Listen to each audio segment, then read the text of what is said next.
P T N news के नाजरीन अस्सलाम वालेकुम। नाजरीन आइए बात करते हैं FATF फ्रांस ने पाकिस्तान को ग्रे लिस्ट से निकालने की पुरजोर मुखालफत क्यों की, और बात करते हैं पाकिस्तान के हवाले से अपने एलानिये में FATF ने कौन से 10 ऐसे नकात की निशानदही की थी। मनी लॉन्ड्रिंग और दहशतगर्दों की माली मामलत की रोकथाम के आलमी अदारे financial action task force FATF ने 25 फरवरी को ख़त्म होने वाले अजलास में पाकिस्तान को एक बार फिर ग्रे लिस्ट में रखने का फैसला किया है और पाकिस्तान को इस लिस्ट से निकलने के लिए मज़ीद 3 नकात पर तवज्जो देने की हदायत की है। इस इजलास में फैसला किया गया कि पाकिस्तान को 3 सिफारिशात पर मज़ीद काम करने की ज़रूरत है, इसलिए इसे जून 2021 तक ग्रे लिस्ट में रखा जाए। जून के इजलास में FATF इस पर गौर करेगा कि पाकिस्तान को ग्रे लिस्ट से निकाल दिया जाए या इससे डू मोर का तकाजा किया जाए। वाज़िया रहे कि पाकिस्तान को सन 2018 में ग्रे लिस्ट में डालते हुए कहा गया था कि पाकिस्तान FATF की 40 सिफारिशात में से सिर्फ 13 पर पूरा उतरा है और इसे 27 सिफारिशात पर अमल दरामद करने के लिए 1 साल का वक्त दिया गया। 25 फरवरी को ख़त्म होने वाले FATF के इजलास में कहा गया कि पाकिस्तान को अभी 3 सिफारिशात को मुकम्मल करने की ज़रूरत है। जब से पाकिस्तान को FATF की ग्रे लिस्ट में शामिल किया गया, पाकिस्तान के पड़ोसी मुल्क इंडिया ने बढ़ चढ़ कर पाकिस्तान को ब्लैक लिस्ट में डालने की कोशिश की है और कई बार तो इंडिया के सीनियर वुज़रा FATF के इजलास से पहले पाकिस्तान को ब्लैक लिस्ट में जाने की पेशन गोइयां करते रहे हैं, लेकिन अभी तक ऐसा नहीं हो पाया। FATF के हालिया इजलास की जो अतलात सामने आई हैं उनके मुताबिक इस इजलास में पाकिस्तान के रवायती हरीफ इंडिया से भी बढ़कर यूरोप के एक बाअसर मुल्क फ्रांस ने पाकिस्तान को FATF की ग्रे लिस्ट से निकालने की मुखालफत की है। फ्रांस की तरफ पाकिस्तान की खुलकर मुखालफत की वजह क्या है? क्या इसके पीछे फ्रांस के इंडिया के साथ होने वाले दफाई आलात की फराहमी के मादे या हालिया महीनों में पैगम्बर इस्लाम सल्लल्लाहु अलैहि वसल्लम के तौहीन आमेज़ खाकों की दोबारा नुमाइश पर पाकिस्तान की हुकूमत का रद्द अमल है? तो नाजरीन इस पर आप क्या कहते हैं? कमेंट सेक्शन में अपने ख्यालात का लाजमी इजहार कीजिए। पाकिस्तान के मुमताज़ सफारतकार और साबिक़ा सेक्रेटरी खारजा नजमुद्दीन शेख ने बात करते हुए कहा है कि अगर पाकिस्तान के हवाले से फ्रांस के रवैये को इंडिया के साथ उसके दफाई साजो सामान की फरोख्त की रोशनी में देखा जाए तो फ्रांस की मुखालफत की वजह समझ आती है। उन्होंने कहा कि फ्रांस इंडिया के साथ अपने तजारती मुआहदों को बढ़ाने की गर्ज से ऐसे काम कर सकता है जिससे इंडिया खुश हो।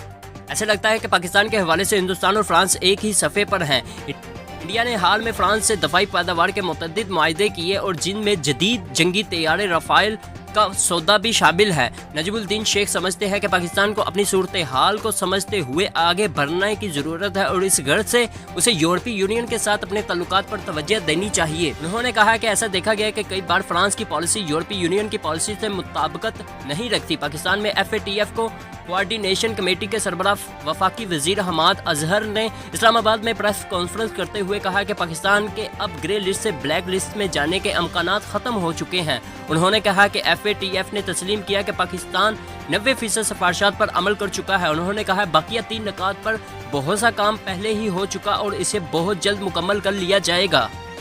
उन्होंने कहा कि पाकिस्तान के पास मौका था कि वो कोविड की आलमी वबा की वजह FATF के इस इजलास में रिपोर्ट जमा ना कराता, लेकिन पाकिस्तान ने ऐसा नहीं किया। और नाजरीन आपको बताते हैं कि इससे पहले FATF ने पाकिस्तान को कौन से 10 नकात पर अमल करने की हिदायत की थी। पाकिस्तान के हवाले से अपने एलानिया में FATF ने 10 ऐसे नकात की निशानदही की जिस पर पाकिस्तान को काम करने की ज़रूरत है ताकि वो मनी लॉन्ड्रिंग और दहशतगर्दी की फाइनेंसिंग की रोकथाम से मुतल्लिक अपने कवानीन और तरीक़ेकार आलमी मेयार के मुताबिक बना सके।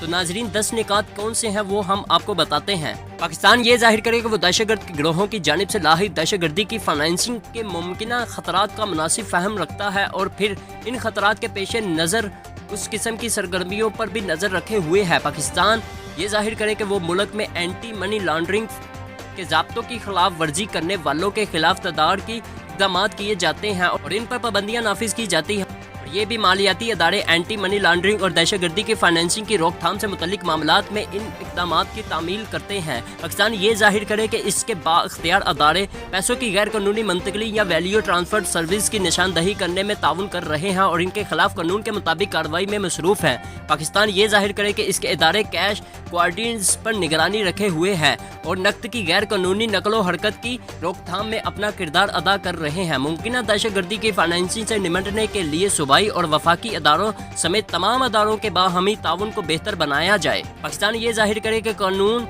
नाफज करने वाले अदारे बड़े पैमाने पर दहशतगर्दी की फाइनेंसिंग से मुतल्लिक सरगर्मियों पर तहकीकात कर रहे हैं और तहकीकात और कानूनी चाराजोई नामजद लोगों, अदारों या फिर उनके नुमाइंदे के तौर पर काम करने वाले लोगों या अदारों के खिलाफ हो रही है। पाकिस्तान ये जाहिर करे कि दहशतगर्दी की फाइनेंसिंग से मुतल्लिक सरगर्मी करने वालों के खिलाफ कानूनी कार्रवाई के नतीजे में मौसर, मुनासिब और मुज़ाहिम पाबंदियाँ आयद की जाती हैं और पाकिस्तान वकील और अदलिया की सलाहियत को बढ़ा रहा है। पाकिस्तान ये जाहिर करे कि नामजद दहशतगर्दों और उनके सहूलतकारों पर जामिया कानूनी असूलों के जरिए माली पाबंदियों पर मौसर अंदाज में अमल दरामद हो रहा है और इसके साथ इन्हें चंदा इकट्ठा करने और इनके मुंतकली की रोकथाम की जा रही है और इनके एहसासों की निशानदही और इन्हें मंजमिद किया जा रहा है और इन्हें माली इमदाद और माली सर्विस तक रसाई से बाज रखा जा रहा है। पाकिस्तान ये जाहिर करे कि दहशतगर्दी की फाइनेंसिंग से मुतल्लिक पाबंदियों की खिलाफ वर्जी के मामलात को इंतजामी और ज़ाब्ता फौजीदारी के तहत कानून के मुताबिक निपटाया जा रहा है और कानून के इस नफाज में सूबाई और वफाकी अदारे एक दूसरे से ताउन कर रहे हैं। पाकिस्तान ये जाहिर करे कि नामजद और अफराद और उनके सहूलतकार जिन सहूलियात और सर्विस के मालिक हैं या फिर कंट्रोल करते हैं, उनके वसाइल जब्त कर लिए गए हैं और वसाइल का इस्तेमाल नामुमकिन बना दिया गया है। दोस्तों, हमारे चैनल को सब्सक्राइब कर दें ताकि हमारी आने वाली वीडियोस बर वक्त आप तक पहुंचती रहें।